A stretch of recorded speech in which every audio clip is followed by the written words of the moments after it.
अध्याय भक्ति योग की महिमा पर जोर देता है। भगवान कहते हैं कि जो व्यक्ति सच्ची भक्ति से ईश्वर का स्मरण करता है उसे मोक्ष प्राप्ति होती है।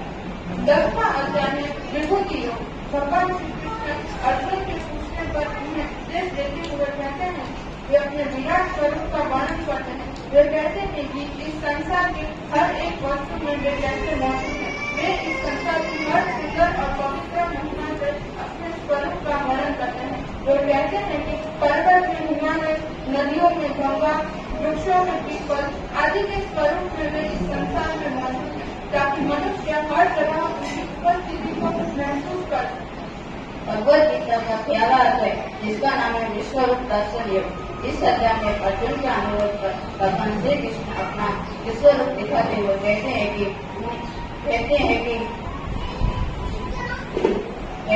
ईश्वर की शक्ति असीमित है और मेरी इस सृष्टि के कर्ता और कर्ता है और ये पूरा संसार उन्हीं में ही समाया हुआ है।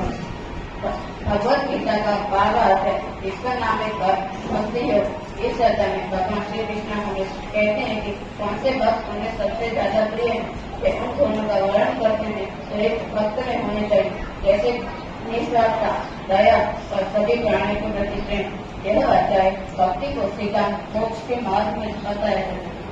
13वां अध्याय है क्षेत्र क्षेत्र में योग। इस अध्याय में भगवान श्री कृष्ण शरीर और आत्मा के बीच का अंतर समझाते हैं। वे कहते हैं कि हमें नश्वर शरीर से कभी भी अपनी उपस्थिति को नहीं चाहना चाहिए। हमें अविनाशी आत्मा पर अपना ध्यान केंद्रित करना चाहिए, क्योंकि यह शरीर एक न एक दिन समाप्त हो जाएगा, परंतु आत्मा जो है वो अमर है।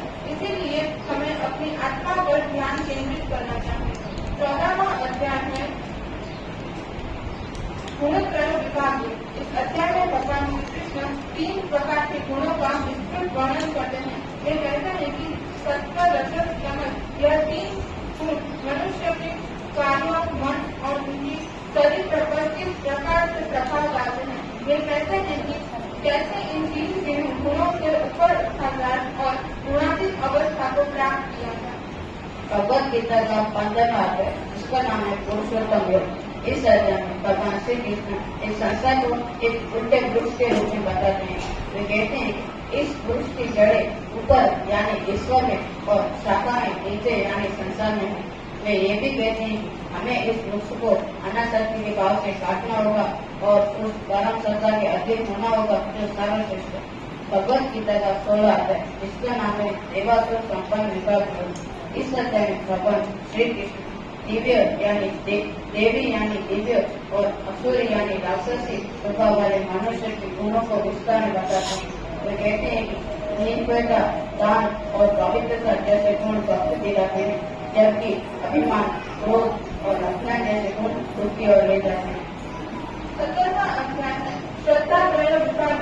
श्री कृष्ण बताते हैं कि श्रद्धा भी 3 प्रकार की होती है, सात्विक, वास्तविक और तामसिक। वे इनमें बताते हैं कि दान, स्मरण, दान, विनम्रता, यज्ञ, इन उदाहरण द्वारा वो समझाते हैं कि कैसे इन श्रद्धा का हम पर प्रभाव पड़ता है।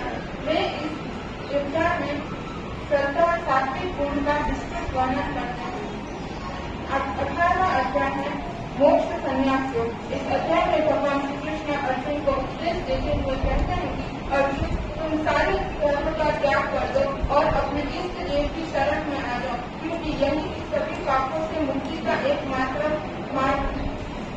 इस प्रकार गीता के यह 18 अध्याय हमें जीवन जीने का मार्गदर्शन देते हैं। हमें इन 18 अध्यायों के माध्यम से एक आदर्श जीवन जीना चाहिए और सीखना चाहिए कि सच में वास्तविक में एक आदर्श जीवन कैसे जिया जाए।